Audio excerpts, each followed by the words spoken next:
Jésus-Christ, le Fils de Dieu, le Sauveur du monde et le Roi des rois, est seul digne de recevoir toute louange. Lui qui est devenu notre Sauveur personnel a promis de ne pas nous laisser seuls. Selon qu'il est écrit, « Voici, je suis avec vous tous les jours jusqu'à la fin du monde. » Matthieu chapitre 28, verset 20. Oui, il est là, en nous, avec nous, parmi nous, autour de nous, partageant et contrôlant nos vies. Nous croyons sa parole et nous nous réjouissons de sa merveilleuse compagnie.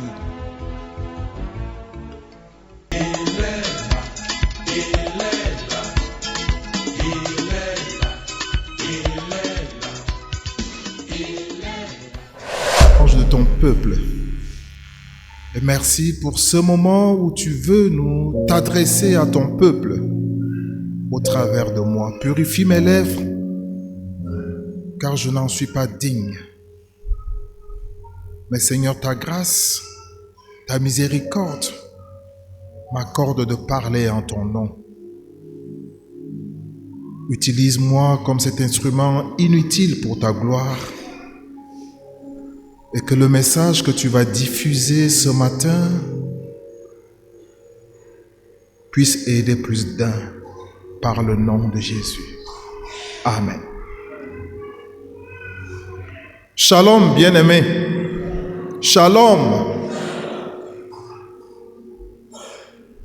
Nous venons de passer des moments de louange.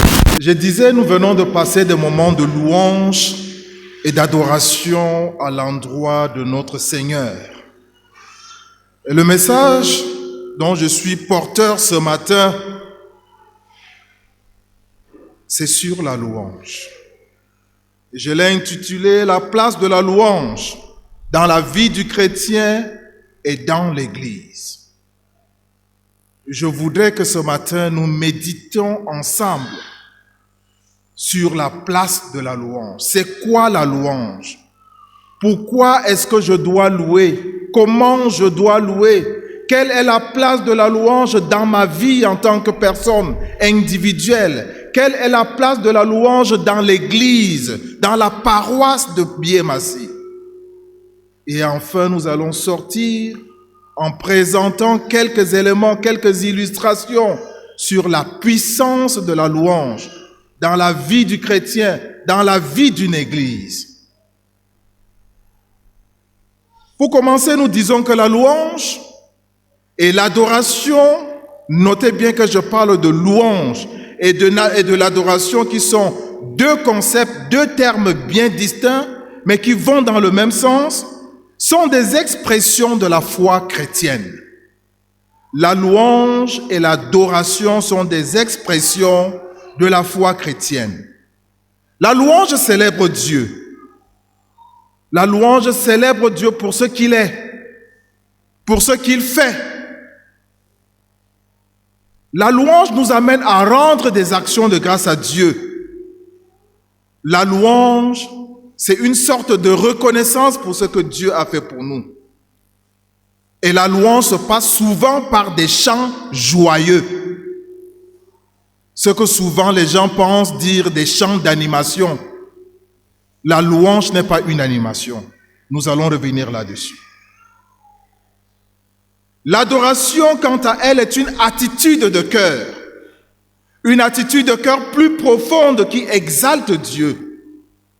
Qui exalte Dieu pour ce qu'il est, pour sa sainteté, pour son être, pour son amour, impliquant la soumission et l'intimité avec Dieu. Le mot adorer donc, c'est un verbe d'action, le littéraire.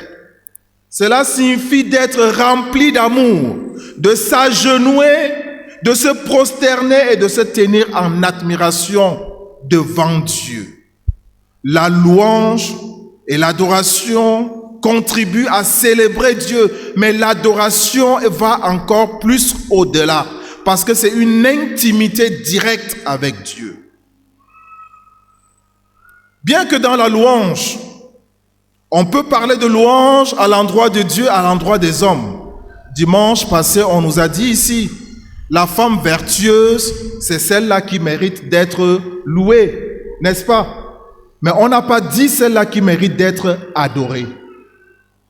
Souvent, nous avons l'habitude, il y a des gens qui disent à leur femme, à leur épouse, à leur mari, « Chérie, je t'adore », c'est à tort. L'adoration, c'est seulement et exclusivement pour Dieu. Quand vous dites « j'adore manger », j'adore, ça veut dire que vous vous prosternez devant la chose. Mes chers frères, mes chères sœurs, ne dites plus à vos maris, à vos femmes que je vous adore. Même si vous l'aimez tellement comment, vous ne l'adorez pas, vous ne vous prosternez pas. La seule personne, le seul être qui mérite l'adoration, c'est Dieu. Retenons cela. Voilà pourquoi l'adoration est considérée comme l'extase ou encore l'apothéose de la louange, qui nous rapproche, qui touche le cœur de Dieu. Nous déclarons ce que Dieu est. Nous déclarons sa sainteté, nous déclarons sa grandeur. Nous le célébrons, nous le vénérons. C'est-à-dire que nous nous agenouillons, nous nous prosternons. Voilà pourquoi, pendant des moments d'adoration, vous allez voir des gens s'agenouiller. Même comme souvent, on pense que c'est pour les pentecôtistes. Les gens levaient les mains, souvent même avec des larmes. C'est l'adoration envers Dieu. La louange occupe donc une place centrale et indispensable dans la vie chrétienne et dans la vie de l'Église, agissant non seulement comme une célébration de la grandeur de Dieu, mais aussi comme un style de vie qui transforme le croyant, qui libère, qui donne la joie et qui attire la présence divine. C'est donc un acte de foi, un acte de reconnaissance, indispensable pour une communauté chrétienne et indispensable pour une intimité personnelle avec Dieu. Bien-aimé, la louange est une forme de prière qui exprime notre amour, notre reconnaissance et notre admiration pour Dieu. Elle nous permet de nous rapprocher de lui rendre gloire pour tout ce qu'il est, pour tout ce qu'il fait. La louange est aussi le moyen de célébrer la présence de Dieu dans notre vie. La louange n'est donc pas l'animation ni le divertissement. Pendant longtemps dans notre église, quand on veut parler de la louange, on dit animation. Jusqu'aujourd'hui, dans certaines paroisses, on dit chant d'animation. L'animation, par définition, c'est quoi? Il y a des littéraires. Quand on dit animation, c'est quoi l'animation? Qui peut nous aider?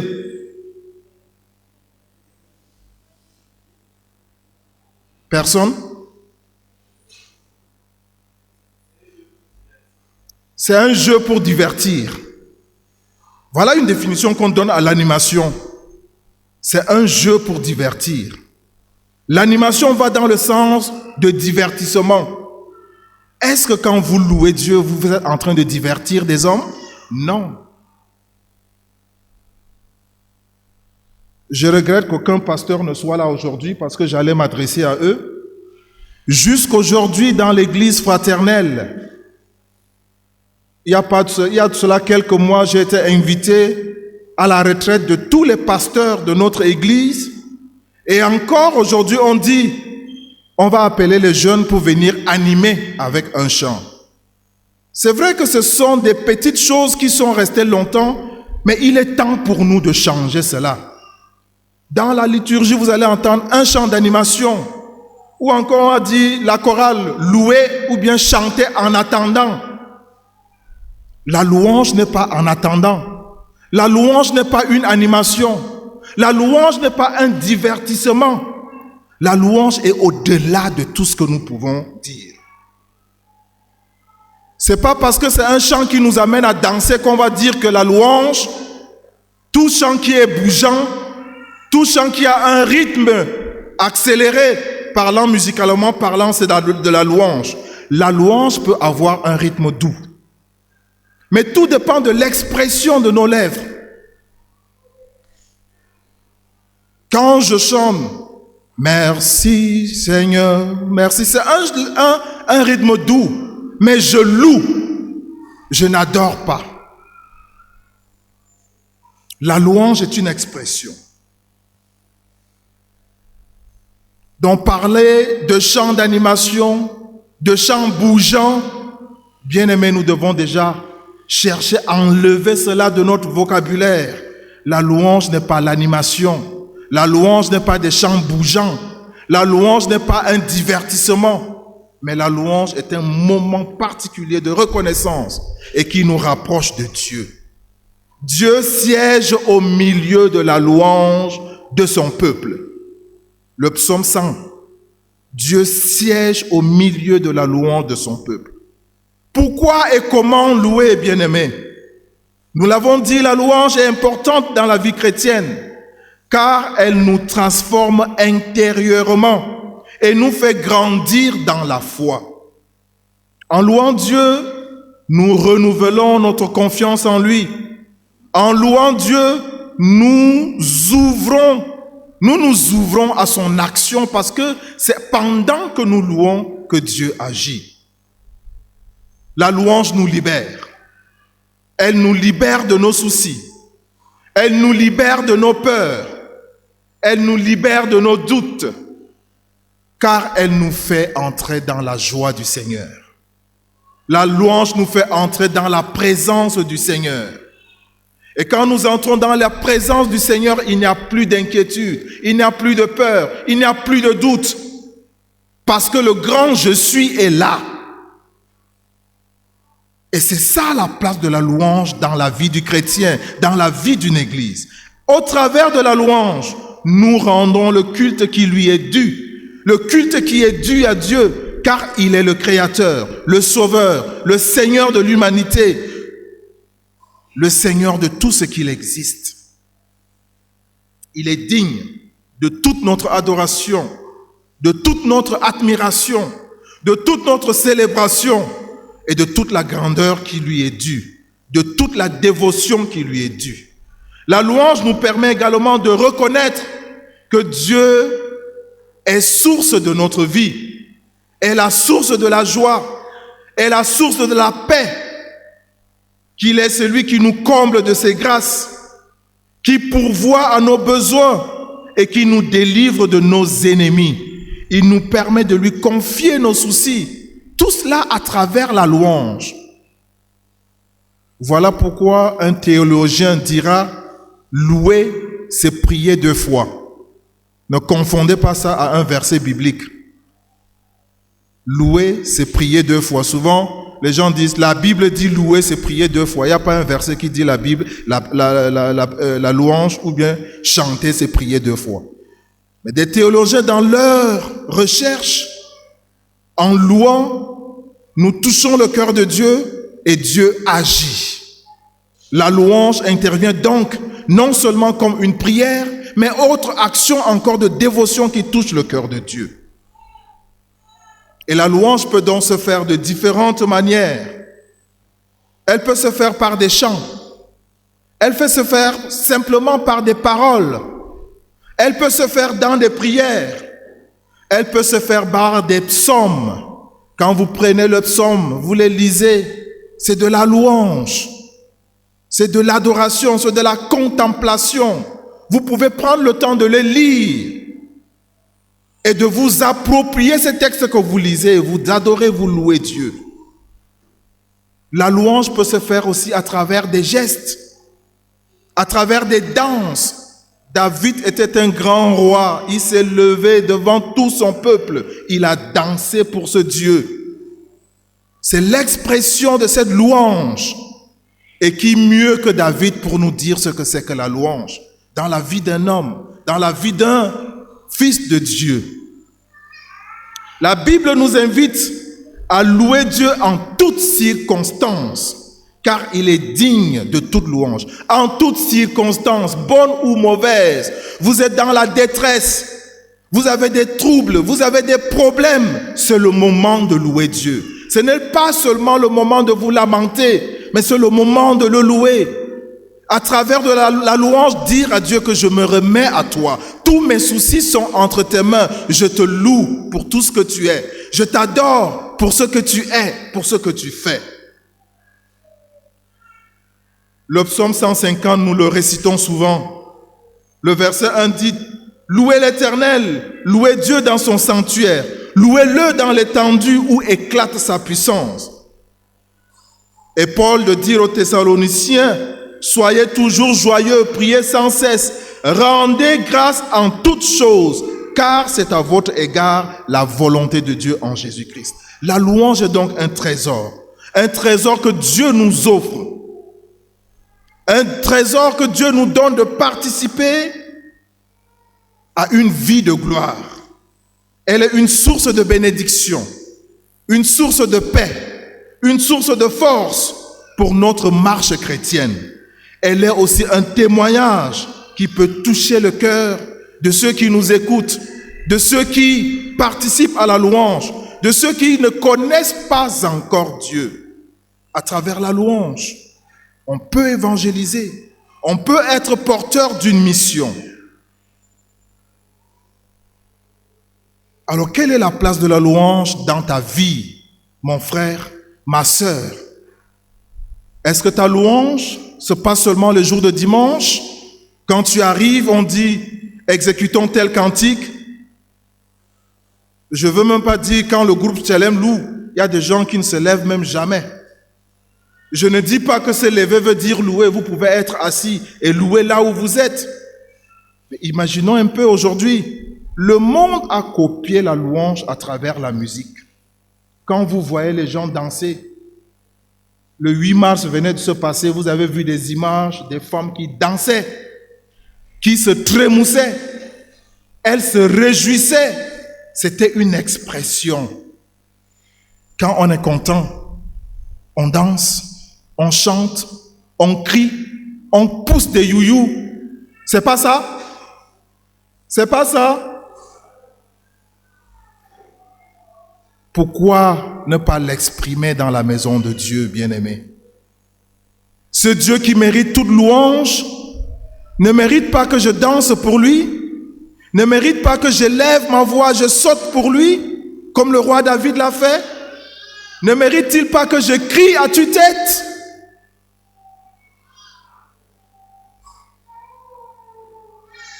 En tant qu'individu, en tant que chrétien, ta vie doit être ponctuée de louange. La louange pour toi doit être un style de vie. Un style de vie et de reconnaissance. Je dois me lever chaque matin, je le loue. Vous allez me dire que je n'ai pas une belle voix pour chanter. Je l'ai dit, louange ne veut pas seulement dire chanter. Ça peut être par des paroles, ça peut être par des expressions. Mais Dieu ne veut pas écouter la belle voix. Ce n'est pas ça qui intéresse Dieu. C'est l'élan de cœur. C'est ce qui sort de ton cœur que Dieu écoute. Et il prend plaisir à cela. Tu peux avoir la plus belle voix du monde, mais si ça ne vient pas du cœur, tu te trompes, mon frère, tu te trompes, ma sœur. Tu peux même avoir la voix d'une sirène. Tu ne vas pas toucher le cœur de Dieu. Si tu ne loues pas en vérité, comme nous l'avons lu dans le dernier texte, si tu n'adores pas en vérité et en esprit, ta belle voix ne sert à rien. Ton talent instrumental ne sert à rien. Toutes les notes que tu connais là ne te servent à rien si tu ne le fais pas en vérité et en esprit.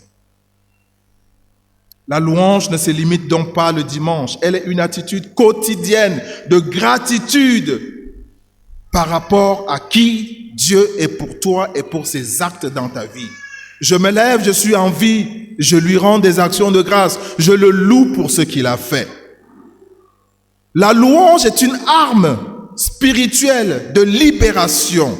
Louer permet de se concentrer sur Dieu. Et lorsque nous nous concentrons sur Dieu, Dieu se déchaîne. Dieu agit dans notre vie. Cela renforce notre foi. Cela nous donne la joie et nous fait sortir des soucis. Cela nous aide à surmonter les épreuves.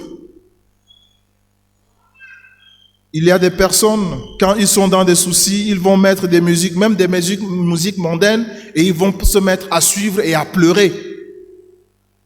Pendant ce moment, adore le Seigneur, même en pleurant, et tu verras le Seigneur agir. Parce que ta louange, ton adoration touche le cœur de Dieu. Et Dieu agit pendant que tu loues, pendant que tu adores. La louange est considérée comme une arme puissante, nous allons revenir là-dessus, qui permet de détourner le regard de ses propres problèmes. Dès que j'entre dans la louange, dans l'adoration, j'oublie même que j'étais dans des problèmes. Parce que je me concentre sur la personne de Dieu. Et elle l'aide à libérer les fardeaux, à chasser la dépression, en apportant la paix et la joie dans les moments de détresse. La louange est un accès à la présence de Dieu. Louer Dieu permet d'entrer dans sa présence tangible. Dieu siège au milieu des louanges de son peuple. Et enfin, nous disons que c'est un sacrifice de louange.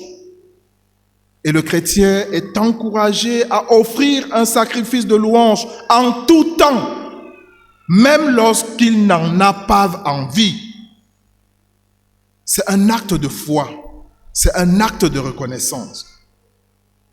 Et de manière collective, dans la communauté chrétienne, dans l'église locale, dans une paroisse comme la nôtre, la louange occupe une place centrale et indispensable dans l'église, car elle agit comme l'expression verbale et active de la reconnaissance envers Dieu, et non comme un simple prélude musical.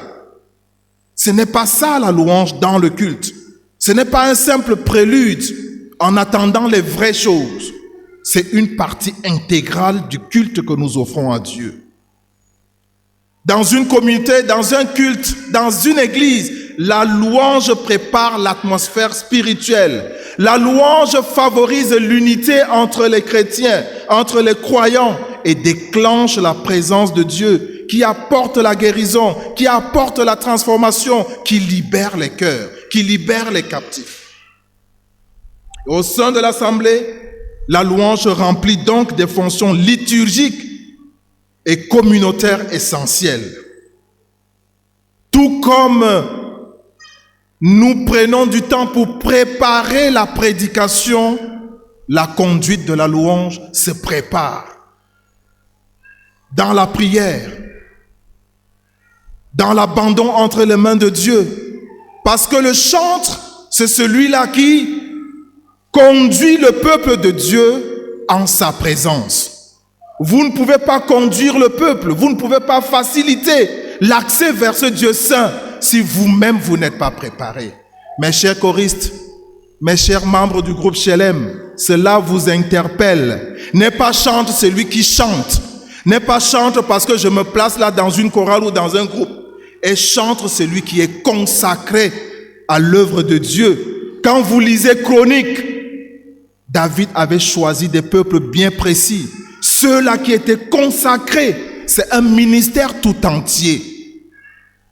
Et pour le peuple qui est devant nous, vous nous observez, nous devons avoir une vie qui reflète la louange qui sort de notre bouche, qui reflète l'adoration qui sort de nos lèvres.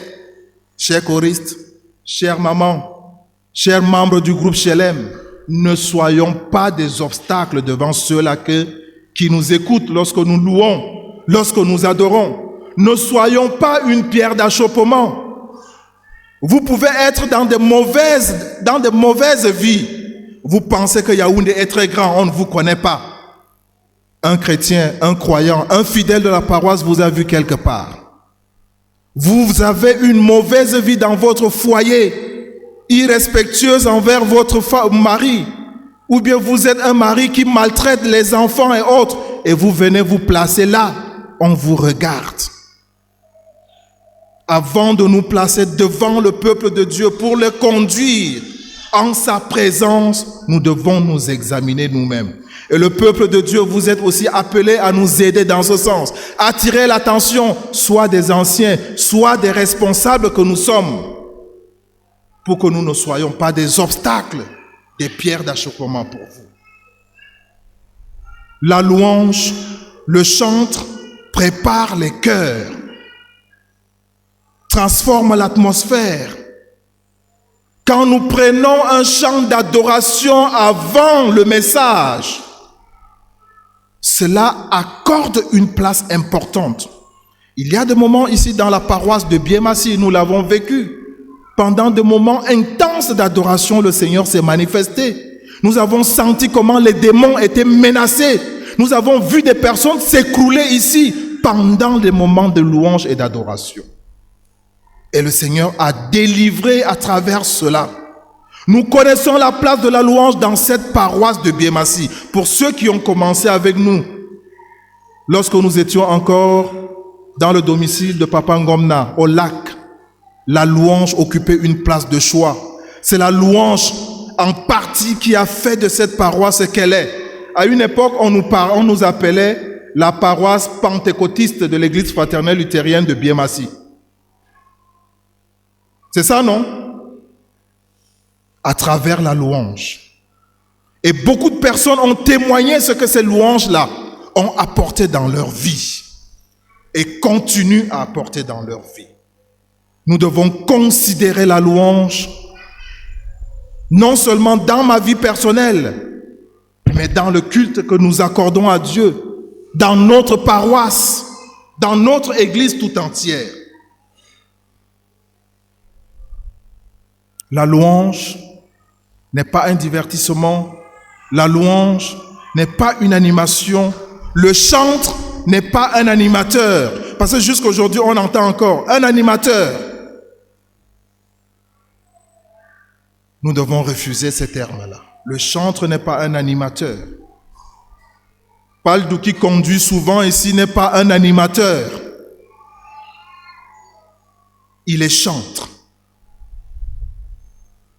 Ce n'est pas un divertissement. Et c'est pour cela que dans la liturgie, nous qui sommes souvent ici devant pour la liturgie, nous devons prendre la peine de choisir les chants en fonction des circonstances de ce culte. Les cantiques que nous avons nous facilitent souvent les choses.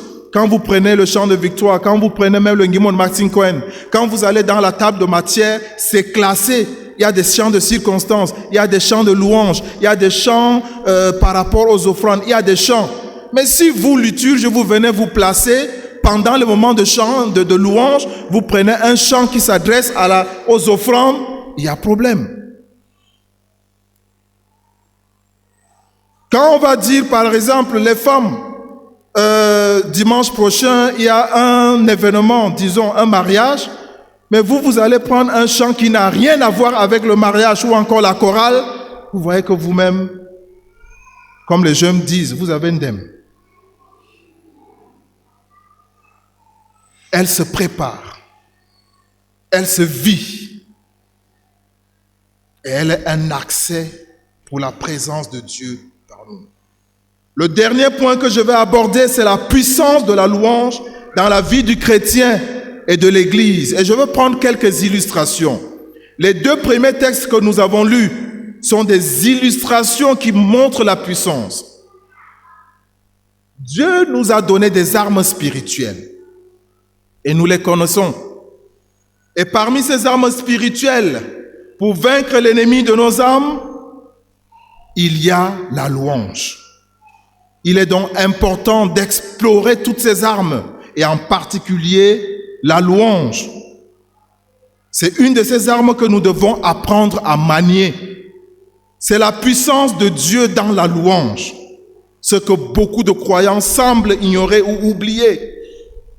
C'est que la louange possède une double face, ou encore comme une épée à double tranchant, ou encore une pièce de monnaie à double face. D'un côté, la louange est un protocole de révérence, un protocole de célébration, et de l'autre côté, la louange est utilisée comme une arme de guerre. Mais ce n'est pas vous qui louez qui combattez. Pendant que vous louez, l'Éternel combat pour vous. Nous avons suivi la lecture dans les Chroniques, dans l'Ancien Testament, où 3 peuples se sont unis pour aller faire la guerre au royaume de Juda et au roi Josaphat. Mais avant, notons que dans l'Ancien Testament, il était interdit de se présenter devant Dieu sans lui offrir quelque chose. On ne paraîtra point devant l'Éternel les mains vides. Pour ceux qui respectent encore la tradition aujourd'hui, quand vous allez au village, vous allez rendre visite au chef, au lamido. Généralement, on ne va pas les mains vides, n'est-ce pas? C'est pas ça? Les anciens. Nous allons rendre visite au chef, nous gardons quand même quelque chose. Dans l'Ancien Testament, il fallait un sacrifice, il fallait offrir quelque chose. Mais avec la mort de Jésus, Dieu nous a facilité cette chose. Nous n'allons plus offrir quelque chose de matériel, mais le sacrifice aujourd'hui est devenu dans la louange, le sacrifice de la louange. Dans Hébreux 13, 15, il est dit, par lui, offrons sans cesse à Dieu un sacrifice de louange, c'est-à-dire le fruit de lèvres qui confesse son nom. Le sacrifice que l'on offrait avant en allant devant Dieu se transforme aujourd'hui en louange que nous lui apportons en nous présentant devant sa face. 3 peuples se sont unis pour combattre Josaphat et le royaume de Juda. Quand nous lisons ce texte, Josaphat a eu peur. Il a convoqué son peuple et il s'est prosterné devant l'Éternel. Mais ils ont fait quelque chose d'inhabituel par rapport à la recommandation de l'Éternel. En allant vers ce peuple, vers cette multitude qui venait vers eux, il a placé devant les chantres et la louange. Vous allez en guerre, mais vous placez des gens qui chantent devant une multitude de personnes armées. C'est inhabituel. Aujourd'hui, on dira même que vous êtes fous. Vous êtes en train d'aller en guerre, voilà des personnes en face de vous armées. Mais vous prenez les petits Tim, les Abel, les autres et la chorale là, vous dites, mettez-vous devant, vous chantez. Nous autres, on est derrière avec les armes. On va dire, mais vous êtes fous. Pourtant, c'est ce qui doit être. Dieu a donné cette recommandation. Josaphat et le peuple de Dieu l'ont fait. Ils ont mis devant les chantres et ils ont commencé à louer et ils avançaient. Pendant qu'ils louaient, la parole de Dieu dit que Dieu a mis une embuscade. Les 3 peuples-là ont commencé à batailler entre eux. Ils se sont tous tués. Le temps que le peuple de Juda arrive au lieu de guerre, tous étaient déjà morts, des cadavres. Ils ont passé 3 jours à ramasser le butin et ils n'ont même pas pu finir.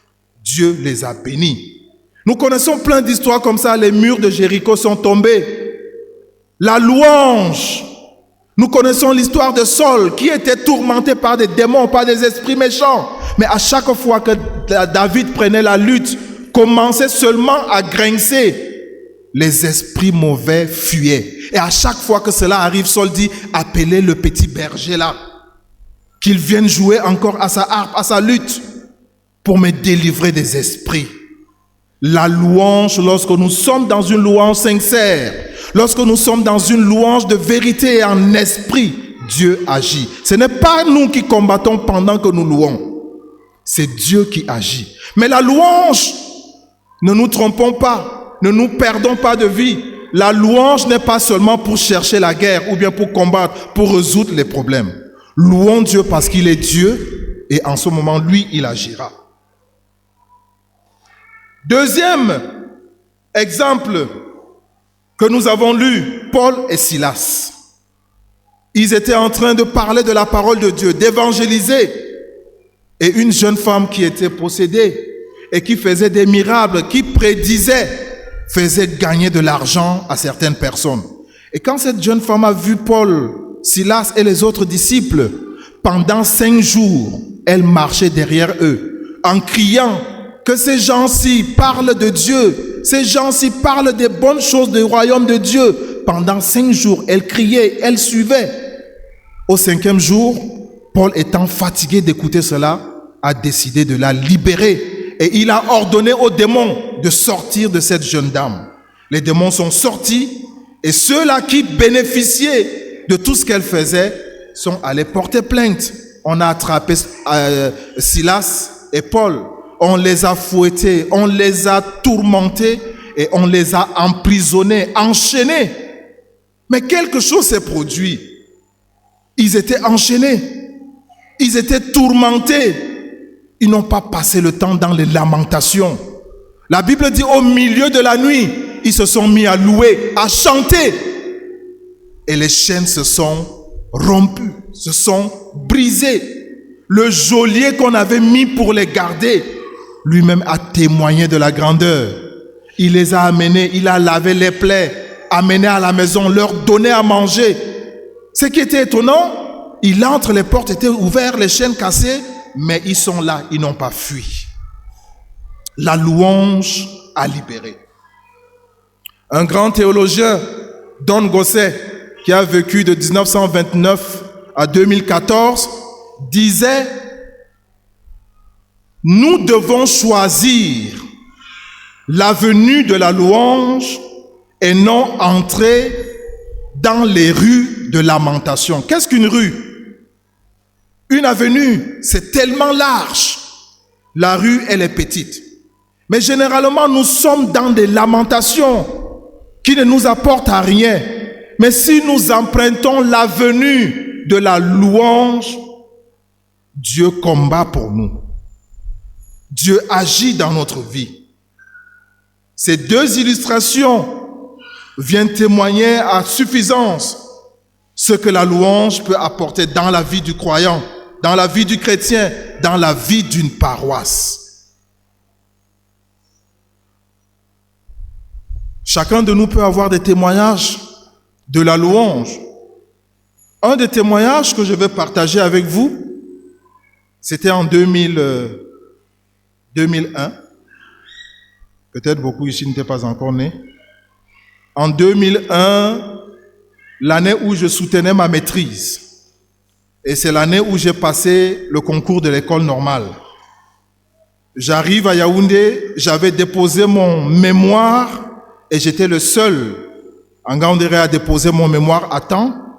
Mais parce qu'il y avait des conflits avec des enseignants, le chef de département de l'époque avait décidé que même comme j'ai déposé là, c'est fini. On renvoie ma soutenance à l'année prochaine. J'étais brisé. J'étais tellement brisé parce que j'ai fait tellement d'efforts pour finir avec ça et continuer avec autre chose. Ce jour-là, je rentre tout triste. Nous étions encore dans nos chambres d'étudiants au Kradat.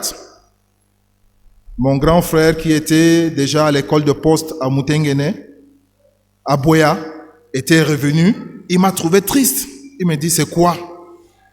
Je lui ai dit, je ne peux plus soutenir cette année. Je viens d'avoir les informations que tout est renvoyé à l'année prochaine. Et il me dit, c'est pour ça que tu es triste? J'ai dit, oui, mais pourquoi je ne dois pas être triste? J'ai passé toute l'année à bosser comme un fou. Il me dit, n'est-ce pas que nous prions pour cela chaque matin? On partage, on prie pour ça. J'ai dit oui. Il dit, ok, prends donc la peine de dire merci à Dieu. C'était douloureux, mais je l'ai fait. Je me suis assis. J'ai dit, Seigneur, merci pour tout ce que tu fais. Tu as permis que je finisse avec ce mémoire, mais si tu ne veux pas que je soutienne cette année, je te dis merci pour tout. Et comme je vous dis, je sors, je vais, comment on appelle, au campus en Guaykele, je rencontre un enseignant de Ngaoundéré, je lui dis voilà, tel. Il me dit que mais comment? Appelle le doyen Jean-Louis Ndormo, c'est quelqu'un qui t'aime bien, tu as travaillé avec lui, pose-lui le problème. Je l'appelle, je lui dis prof, j'ai fini mon mémoire, j'ai déposé, mais on me dit que je vais attendre la semaine prochaine. Il dit mais l'année prochaine, il dit mais qui a dit ça? Je lui dis voilà, le chef de département a sorti une note. Il me dit ok. Le lendemain, il m'appelle. Il me dit après toi, parce que le chef de département va vous programmer. La semaine qui suivait, on nous a programmés. Et il y avait un deuxième qui devait aussi finaliser. Il a finalisé, nous avons soutenu. Si j'étais resté dans mes lamentations, je ne pense pas que Dieu agirait. Dans nos vies, la louange déclenche beaucoup de choses. Nous allons conclure pour parler de la louange, pour revenir sur ces éléments de la louange dans notre vie. Bien-aimé, quelle est la place de la louange dans ta vie? Est-ce que pour toi, la louange, c'est seulement les dimanches? Est-ce que pour toi, la louange, c'est réservé seulement à la chorale? C'est réservé aux femmes? C'est réservé au groupe Shelem? Pendant longtemps, dans notre église, la louange a été considérée comme l'affaire des jeunes, l'affaire des femmes. Même comme Biemasi fait quand même cette particularité-là. Mais nous devons être des ambassadeurs qui montrent les bienfaits de la louange. Notre vie doit être remplie de louange et d'adoration. Toi, chantre, toi, choriste, toi, maman de la chorale Kautal, nous devons reconsidérer notre position dans des moments de louange. Est-ce que j'y participe juste parce que j'aime chanter? Est-ce que je chante parce que je loue Dieu? Est-ce que je le fais pour accompagner les autres parce que toutes les femmes sont là, je suis là? Ou alors parce que ma copine, ma camarade, mon ami est dans la chorale, j'y vais aussi? Ou bien parce que je sais bien jouer aux instruments? Et surtout, rassurons-nous, chantres, choristes, nous faisons des jaloux dans le royaume des ténèbres. La louange est ce qui a été arraché à Lucifer. Et c'est pour cela qu'il s'attaque à vous. Vous qui êtes chantres, vous qui louez, vous chrétiens qui passez le temps à louer.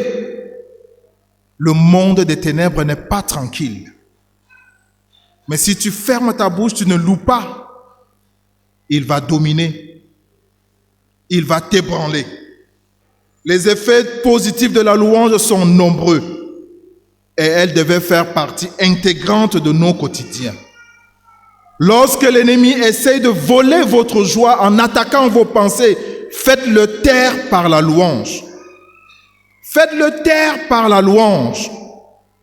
Et la louange nous permet de garder les yeux sur sa bienveillance plutôt que sur les circonstances négatives de notre vie. Si nous voulons voir la puissance de la louange porter des fruits dans notre vie, nous devons louer Dieu de tout notre cœur. Et je voudrais inviter le groupe Shelem pour clôturer ce message à nous conduire dans un moment de louange. Et nous allons ensemble dire pourquoi est-ce que nous louons. Certains se posent la question, pourquoi nous chantons, pourquoi nous élevons les voix, pourquoi nous crions, nous pleurons même. Mais nous voulons dire que nous louons parce que nous avons un Dieu puissant. Nous louons parce que Dieu nous recommande de louer. Et si tu le veux, tu peux te lever et louer le Seigneur avec nous. Dire que Seigneur, je te loue parce que toi, tu es le Dieu tout-puissant. Amen.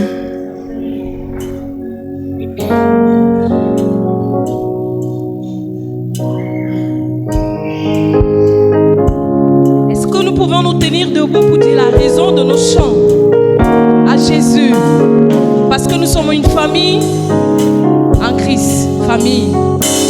Certains posent la question, pourquoi nous chantons en levant nos mains vers le ciel? Quelle est la vraie raison de nos chants? Quelle est la vraie raison? Alors d'autres s'étonnent même de nous voir chanter. D'autres s'étonnent même de nous voir chanter, chanter, crier et pleurer. Et même quand tout semble bien, Même quand tout semble bien, on chante parce qu'on est heureux. oui, on chante parce qu'on est On chante parce qu'on est libre. Son regard nous rassure. C'est la raison de nos chants. Gloire à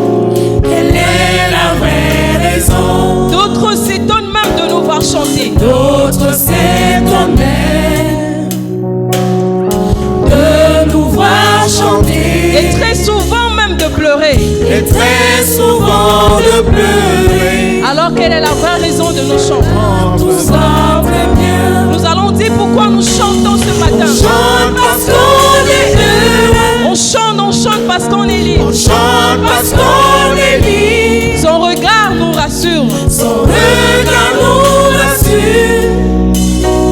C'est la raison de nos chants. Donnons gloire à Jésus, donnons gloire à notre Gloire, Seigneur. alléluia. C'est la raison de nos chants. Gloire à Jésus, gloire à Jésus. Gloire, alléluia. Parce que tu es la raison de nos chants. C'est la raison de nos chants. Gloire, gloire, gloire, gloire, Seigneur. Gloire, alléluia. Nos chants se lèvent vers toi, oh Dieu. Nos louanges vont vers toi. Gloire à toi, Seigneur.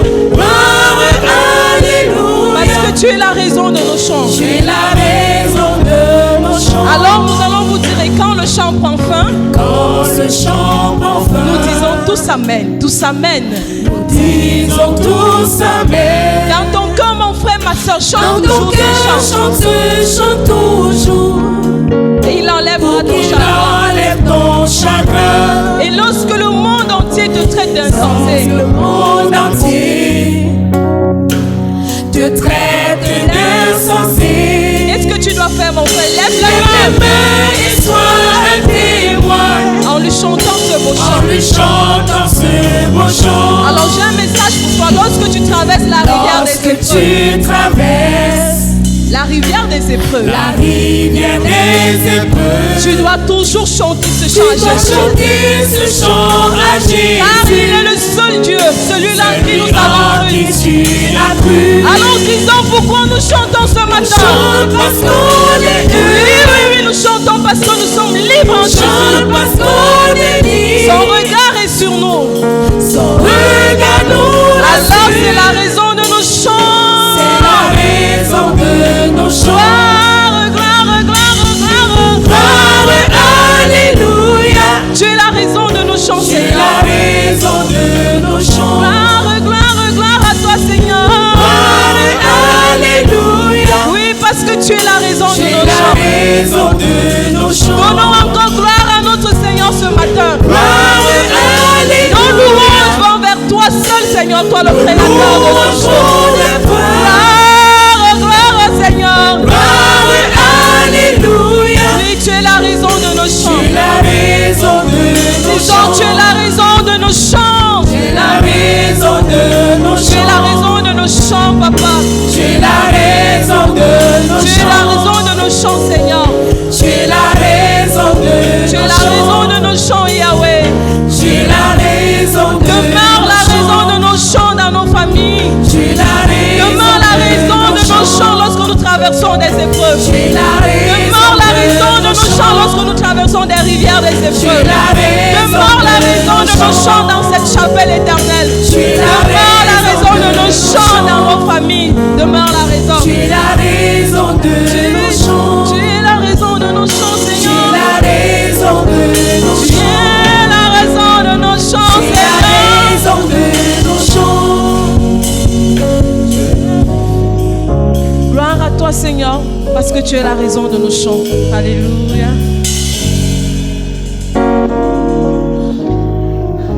Jésus est la raison de nos chants. Il est la raison de nos louanges. Il est la raison de notre adoration. Si nous voulons voir la puissance de la louange porter des fruits dans notre vie, nous devons louer Dieu de tout notre cœur. Que le Seigneur vous fortifie et manifeste sa glorieuse présence dans votre vie, alors que nous nous appliquons à le louer et à l'adorer tous les jours de notre vie. Que Dieu bénisse sa parole en nous et qu'il nous fortifie dans la louange par le nom précieux de Jésus-Christ son Fils. Amen.